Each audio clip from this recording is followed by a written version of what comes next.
Welcome to the People's Health Briefing, a component of the Trusted Voices campaign.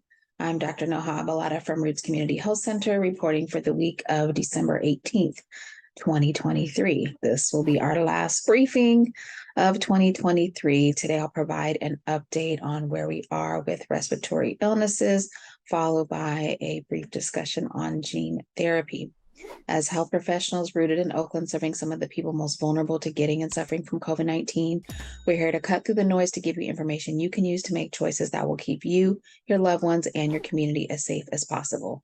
COVID is still with us. It's still causing sickness, disability, and death, and there's still a lot we don't know. The goal of the People's Health Briefing is to empower you with our best knowledge and thinking every Tuesday morning. Today, I will start with flu and RSV, and when I get to COVID, it will be apparent why. Taking a look at influenza in the United States for the week ending December 15th. So this is pretty nice and updated. You can see in the graph on the left, the yellow bars are influenza A, the green is influenza B, and we can see that both are trending upwards. In terms of percent positivity, we were at 6.8% positive last week, now at 10.2%, so that's a pretty significant increase. There were 7,000 hospitalizations for flu last week. This is up from about 5,700 from the week before that. So far this season, there have been an estimated 2,300 deaths from flu. 14 of those were pediatric flu deaths. And detections of RSV, respiratory syncytial virus, nationwide are pretty high up there, but we see this just a little notch down. So this would be great if we've reached the peak here and are headed back down. Of course, that remains to be seen, because if you look at previous times, you can see that sometimes we do have a little blip where it looks like it's coming down and it goes back up, but hopefully that's not what's happening here. We'll just wait and see, but nonetheless, there's still quite a bit of RSV in our environment at the moment. So with all of this flu and RSV going around, not to mention other respiratory illnesses like a common cold, it is affecting our ability to rely on some of the measures that we've been relying on for COVID. So what do I mean by that? Well, week after week, I've been sharing test positivity and percentage of emergency department visits with COVID. And those have seemed to be fairly good indicators of the direction that things were headed. And we know that because we were pretty reliably seeing hospitalizations and deaths go up after those two indicators would go up. So we've been looking at that pretty faithfully for the last 9 months or so since the emergency declaration ended, and a lot of things changed, but those indicators were seeming to precede some of those more severe indicators like hospitalization and death. But that was pretty much that whole time. We really haven't had a bunch of other respiratory illnesses around. So since that time, we haven't had really flu or RSV up until now. Now that we have so many tests coming out positive for RSV and for influenza, in addition to COVID, it's making the percent that's due to COVID look lower, even though the overall numbers continue to go up. So that percentage kind of gets pulled down because of all of these other things going on. And since testing has reduced everywhere, all outpatient settings and even in the emergency departments, testing is really reduced from where it was before. So we were really only able to rely on kind of the direction things were heading rather than the overall numbers, because the overall numbers were just kind of a small sampling of the population. So we know that we've had a lot of limitations in our COVID data, but now it's even more limited because with these other respiratory illnesses kind of crowding the picture, unfortunately, I think the two early indicators that we've been looking at as percentages are not going to be very reliable indicators at the moment. And so that really means that we're left with wastewater, hospitalization, and death as the more reliable indicators of how we're doing with SARS-CoV-2 for now. Once flu season and RSV season are behind us, These early indicators might be more helpful once again. So that's something that we'll revisit later, or maybe the CDC will decide to start showing us graphs of some other helpful indicators. But for now, we're going to do our best to make our way through flu and RSV season, as well as our winter COVID wave, and we'll continue to assess as we go. So taking a look at wastewater, the red and the orange areas are the percentage of sites that have had increases or large increases. And that shaded purple area shows the last 2 weeks for which we have complete data. So here we can see that SARS-CoV-2 nationwide is indeed increasing. And once again, if you'd like to know what's going on in your specific area, please check one of the resources linked in the post. And some of those wastewater reporting sites will let you know about flu and RSV in addition to SARS-CoV-2. But overall, we see the wastewater for SARS-CoV-2 is headed up nationwide. And taking a look at new hospital admissions, this is rather concerning. It is heading up. There were 23,432 hospitalizations for or with COVID the week ending December 9th, and that is more than 1,000 more than the week before that. So we've certainly surpassed the peak of the summer surge that we had several months ago. And this is, of course, quite a number of people in the hospital every single week for or with COVID, and that continues to go up.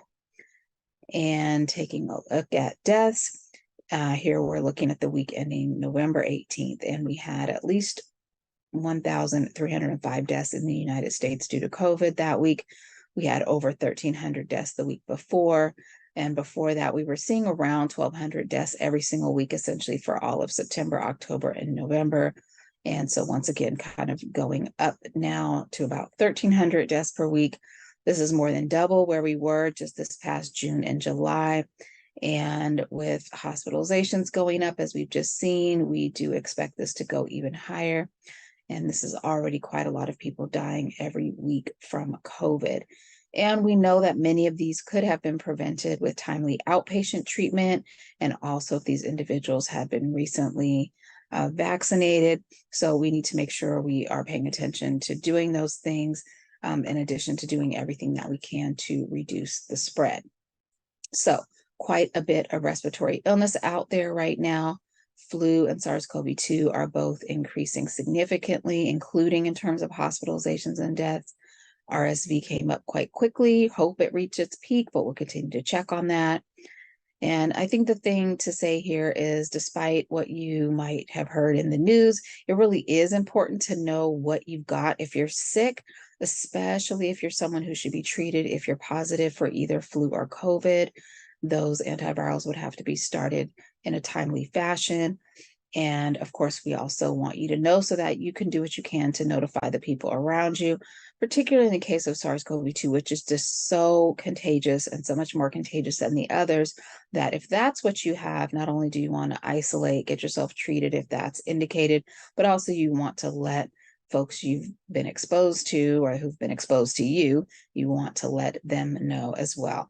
And the best way to protect yourself from bad outcomes would be the flu vaccine and the COVID vaccine, and if you're eligible, an RSV vaccine.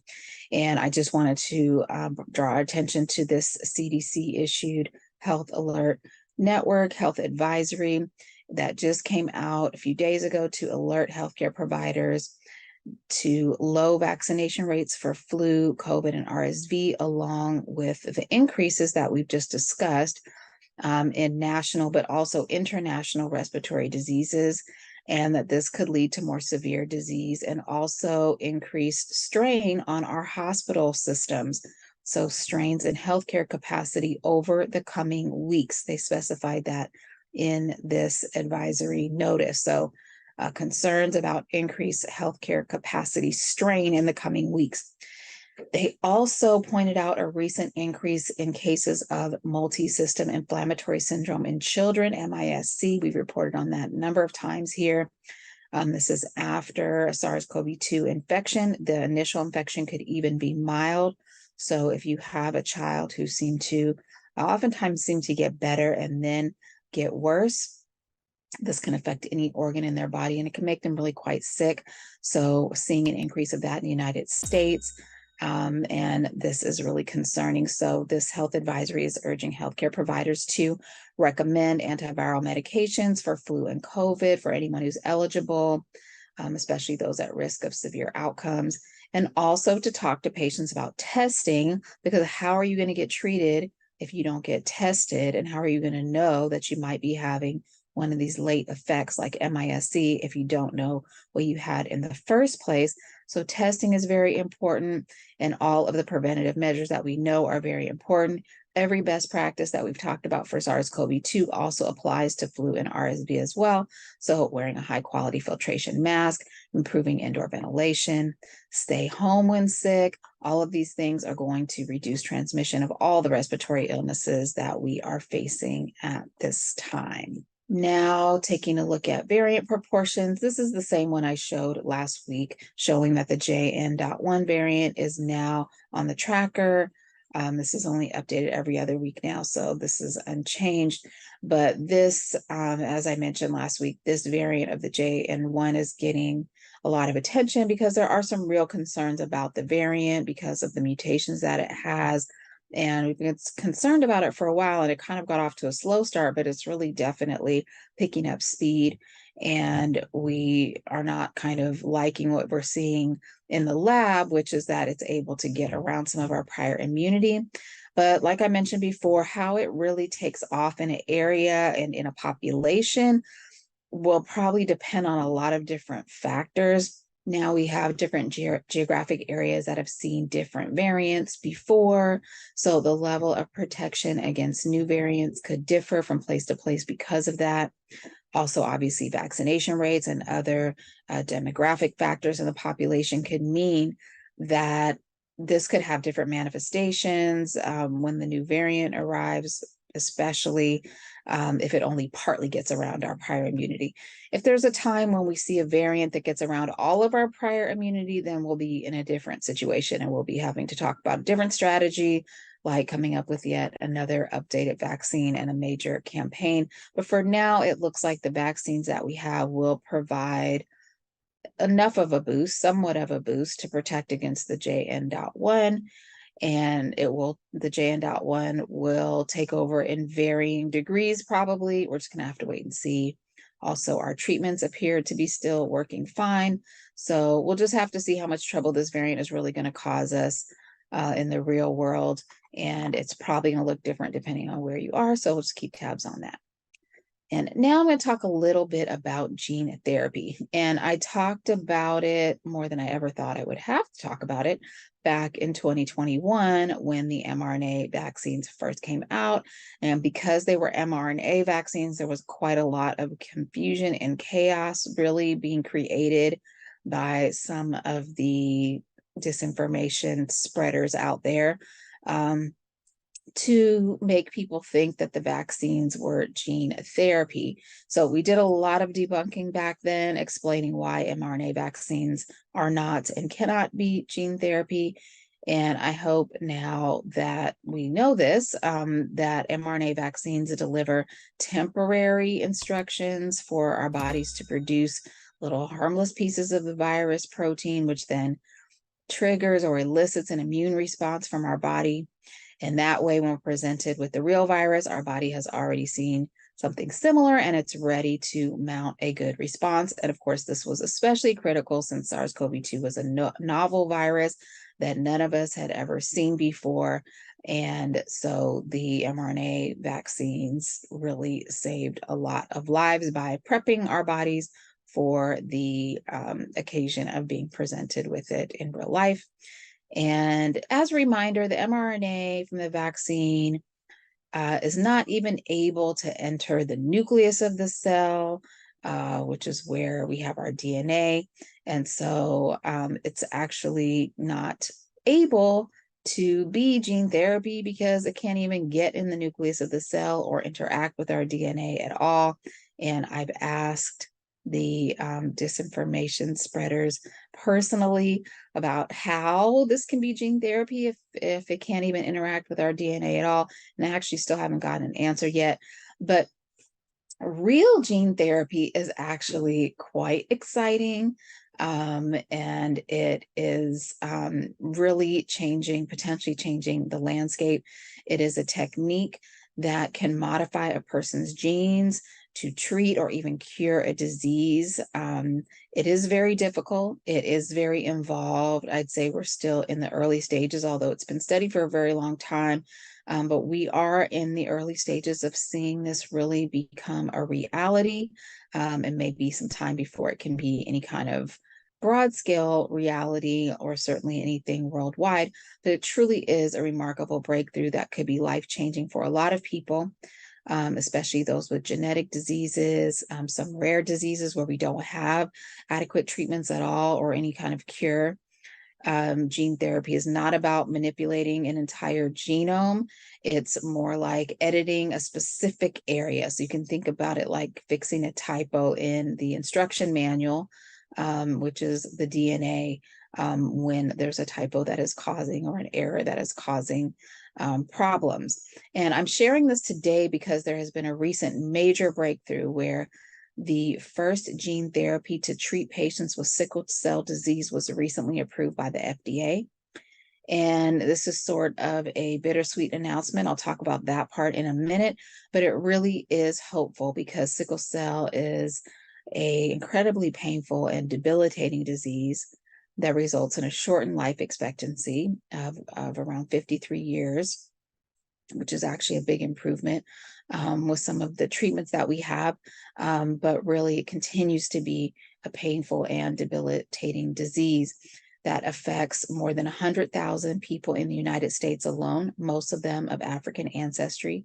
It affects about 20 million people worldwide, still mostly among people of African ancestry, but is also present in Asia and Central and South America, among other areas.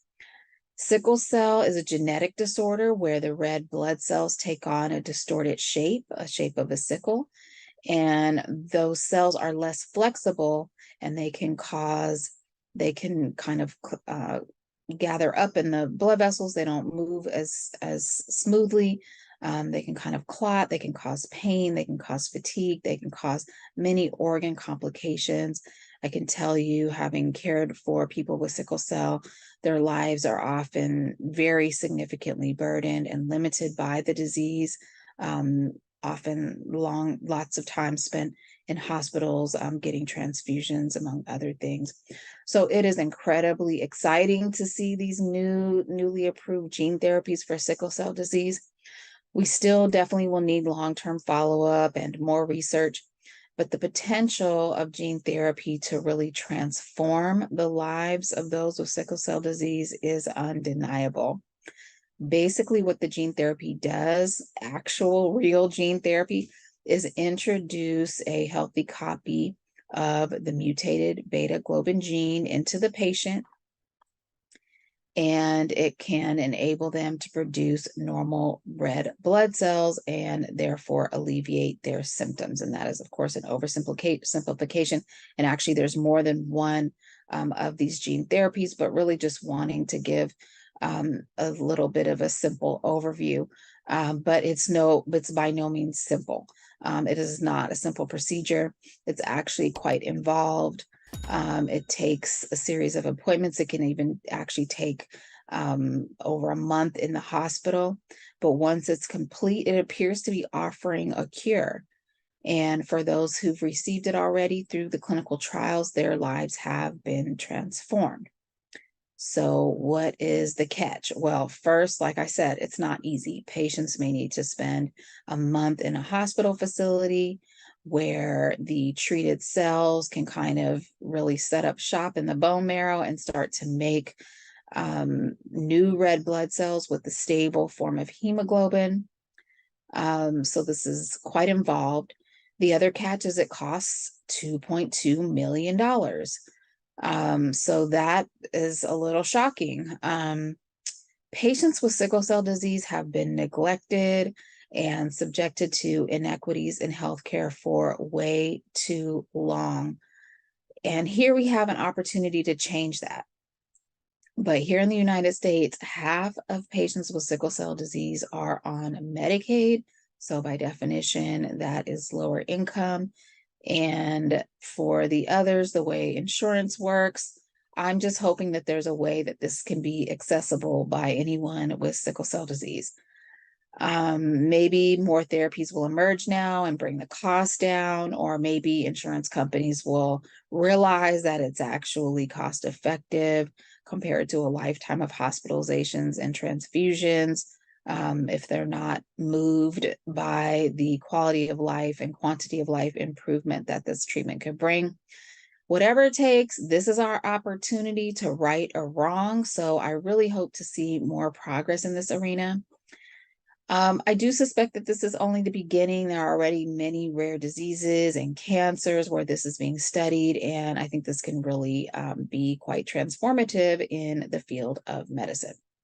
So as you can tell just from that, the gene therapy is quite difficult. It's deliberate, it's involved, and in this case, it's a month in the hospital. It's expensive. In this case, over $2 million for what's essentially a one-time treatment. So once again, the notion that the vaccine could somehow be free gene therapy for the entire world through an injection, for what reason, I don't know, is really pretty wild. And unfortunately, it's something we still hear today. But, if you still don't want to trust the mRNA vaccine for whatever reason, remember, we now have a non-mRNA option, Novavax. It's a protein, a subunit vaccine, no mRNA. So there's that. So we are heading into our next set of holidays. Kids are getting out of school. Lots of you have plans to gather with family and friends, and there will be lots of traveling going on. So we can certainly expect increases in cases of SARS-CoV-2 as well as the other respiratory illnesses as a result.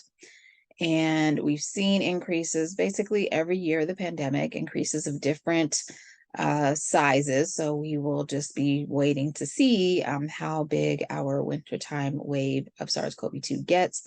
But also with the pressure of the flu and the RSV, we've already heard the warnings about potential hospital capacity issues, which is really kind of disconcerting. I really don't like it that, we're here in our 4th year and we're still worried about our hospital capacity as it relates to SARS-CoV-2.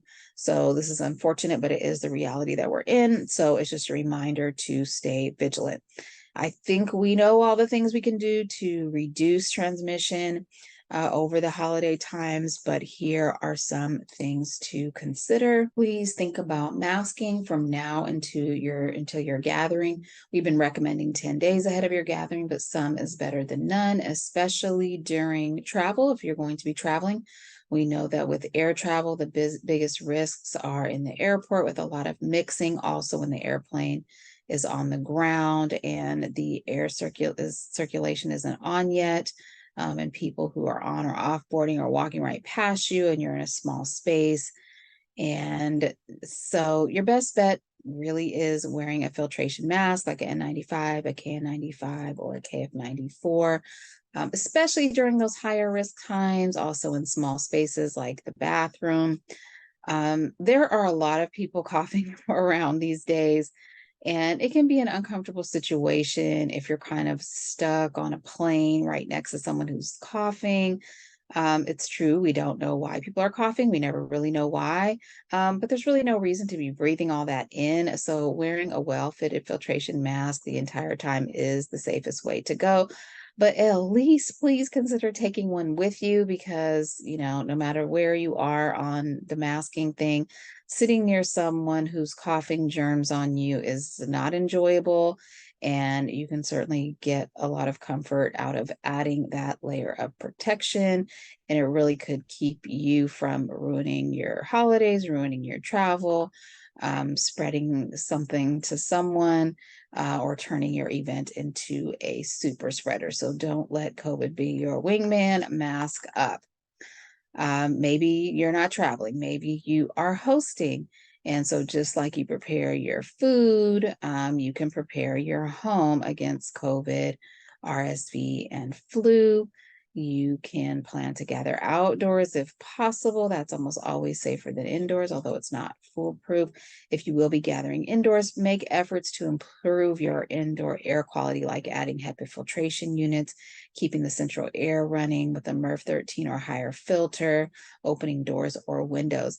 And what we're really trying to do here with all of this is not just reduce your risk of getting sick, but really we're hoping to break chains of transmission, because SARS-CoV-2 is just so contagious that every time you break a chain of transmission, we don't even know how many cases you may be sparing by doing that.